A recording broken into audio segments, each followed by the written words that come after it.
What's up mga pam? Bagong araw, bagong buhay. Bagong buhay, bagong laro. Bagong laro, bagong pawis. Bagong pawis at syempre bagong adventure na naman sa atin to. Isang kabanata na naman ng buhay natin bilang isang bowlers. Kaya samahan nyo na kami. Ready na nga ang Team Jacobians dyan. Syempre kasama na naman natin si Joe Gatti at si Jerome, si Lito Castillo, Lucky Panoy at Makoy. At syempre ang isa sa ating pinakahihintay na player ngayong araw. Nakausap na, dumating na ating idol. Idol, ay ka muna sa camera natin. Dumating na rin ang ating makakalaban. Syempre hindi pwedeng mawala ang ating viewers dyan. Kaya let's G! Start na yung laro. First five natin, si Makoy, si Lucky, si Castillo, si Kenneth, at si Jerome. Goods na yun. Pakalaban muna natin si Alba ngayon. Yan team natin. Si Kenneth, si Lucky, si Mark, si Jerome, at si Castillo. Yan. Game na, game.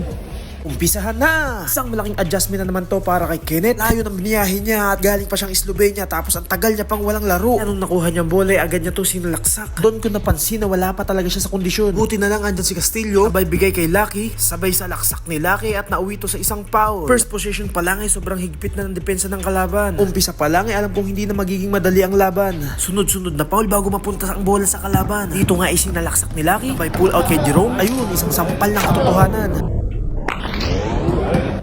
Isang magandang connection ang ginawa ni Castillo kay Lucky at binigay ni Lucky kay Kenneth kaya lang hindi kumonekta. Ito nga isang magandang ginawa ni Castillo connection kay Jerome at doon nga nakuha ko ng puntos ng team. Ito nga ay makikita nyo eksena ng hindi maiiwasan sa basketball lalo na kung pustahan. Kaya palagi kong sinasabi sa mga team ko kung mag-umpisa ang laro, magbaon ng mahabang pasensya. Ito nga ay sumubok ulit si Kenneth sa gilid kaya lang hindi kumonekta. Kung makikita nyo yung bantay niya halos binitbit niya sa kondisyon pero malakas talaga katawan niya. Ito nga ay sinubukan ni Castillo sa laksakan. Sa higpit ng depensa ay nauwi lang sa foul. Ito nga ay sinubukan niyang basagin ng depensa ng kalaban. Malaki din yung kabantayan niya kaya nauwi sa foul. Ito nga si Lucky naman ang sumugod. Depensa nga may tulak na may kapit pa kaya napatigil na lang talaga siya. Si Lucky nga ay nakilala ko bilang isang mabait na player. Dito sa larong to talagang nanggigil siya. Siguro sa dikit ng depensa. Dito nga isang magandang depensa pinakita ni Ken. Ganyan ang isang malinis na block ang kalaban at sabay rebound naman ni Jerome. Jerome nga ay may magandang vision sa court kaya nakita niya agad si Mark. Kaya nakakuha tayo ng easy points na naman yan. Dito nga ay nakapull up ang kalaban pero isang magandang rebound ang pinakita ni Ken. Nga ay sinubukan ni Castillo isa laksak sabay pull out kay Lucky at may maganda silang connection kaya ilista mo na yan. Dahil nga sa tagal ng laro ni Ken at kinulang siya sa hangin kaya nagpapalit agad siya kay Jojo pagkatapos ng change. Dito nga isang magandang pasa ni Jerome kay Lucky kaya nakakuha tayo ng easy points. Dito nga ay nakita ni Castillo si Lucky na walang bantay sa tres kaya binigay niya kaya ilista mo na yan. Dito nga ay lumapit sa akin si Mark para ipakita yung daga sa braso niya. Dito naman isang magandang rebound ng gagawa ni Castillo pero nakuha ni Jerome pero nakuha pa rin niya to sa huli. Na itong sitwasyon nga nakakuha pa siya ng isang magandang pasa kay Jerome at isang easy point sa atin yan. Ito nga ay isang magandang pick ang ginawa ni Castillo sa bibigay kay Lucky kaya ilista mo na yan. Dito nga ay isang sampal na katotohanan din na nakuha ni Mark. Ang pass break ang nakuha ni Mark kaya easy points yan. Ito naman ay isang magandang depensa ang pinakita ni Mark. Ay medyo malaking kabantayan niya talagang hindi siya magpapatibag. Ito nga ay isang magandang depensa ang pinakita ni Lucky. Talaga siyang planong bigyan ng easy points yung kalaban niya. Hinit nga ng laro hindi ko na napansin dumating ang ating bagong player kaya nilapitan ko siya kaagad. Shoutout sa iyo par. Ito nga isang magandang pasa ni Castillo kay Jerome sabay kay Jojo kaya lang hindi nag-connect. Dito nga isang magandang pasa ang binigay ni Jerome kay Castillo at nag-catch siya sa gitna kaya binalik sa kanya ni Castillo kaya nakakuha tayo ng easy points dyan. Magandang deliver papunta kay Makoy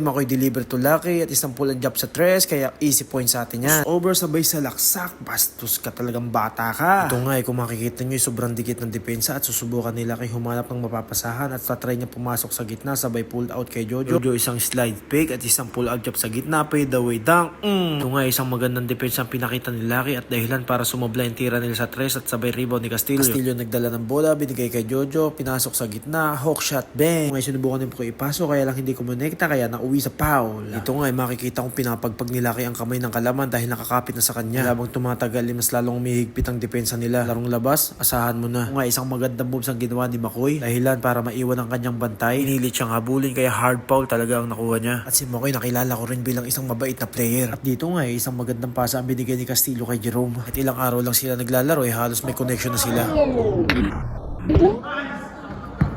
Ito nga kung mapapansin nyo halos man-to-man defense na sila. At ako nga halos gumagawa na lang din talaga sila ng paraan. Ito nga isang magandang pasa sana ang ginawa ni Castillo kay Jojo kaya lang hindi kumonekta.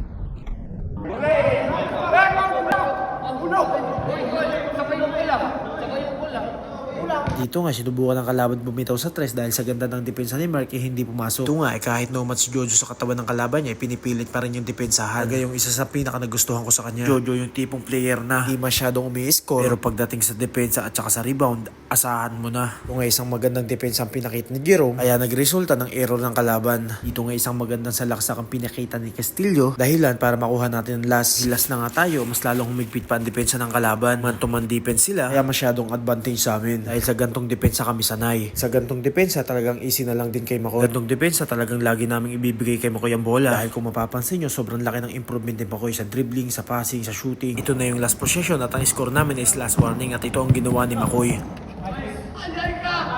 Ben!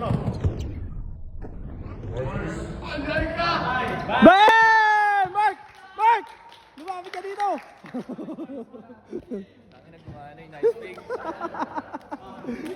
Tangina mo. Nice, nice, nice. Uy, nalit dito ako.